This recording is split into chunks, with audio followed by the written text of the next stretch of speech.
અને ગાયું જો મારી નજર સામે આ કસાઈ લઈ જાય તો દુનિયાને ખબર હોય કે ન ખબર હોય તો રામપરાના પાદરને અને બાલા વાઘને તો ખોટ લાગે આ જવા ન દો.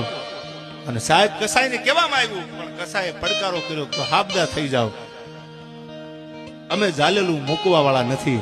તો સામેથી જવાબ આપ્યો તો હવે થાજે માટી, અમે ઝાલેલું મૂકવા વાળા નથી. અને મવાના પાદરમાં તરવાર તાણી બાલા વાગ્યો અને બાકા ઝીક બાકા ઝીક બાકા ઝીક બાકા ઝીક મંડાણી બોલવા. હાંદા ત્રોડિયા પાંદરા વાળા હાંક લેથી બાગ સૂટ્યા બાગ બોલી ગામડામાં થયા હાંક બાગ તાતો જટાસિંહ જંબુ ઝાલા બછુડા પેનાંગ જાણે ત્રુટાય આસમાન ગેતા ફૂટ્યા જમી તાકતા તો ઝાલા ફાળા થેગુ વાળા ભલે કાળા વેરી જાગ્યા પાડુ વાળા રંગ્યા ગાળા રંગ તાળા ભોરું વાળા.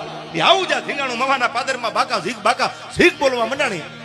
કસાઈના માથાજી હરડાય હારો ખેડું કોઈ શેરડીનો વાટ પાડતો હોય એમ તેથી આ પાદરમાં નીકળેલો મરદા આયરનો દીકરો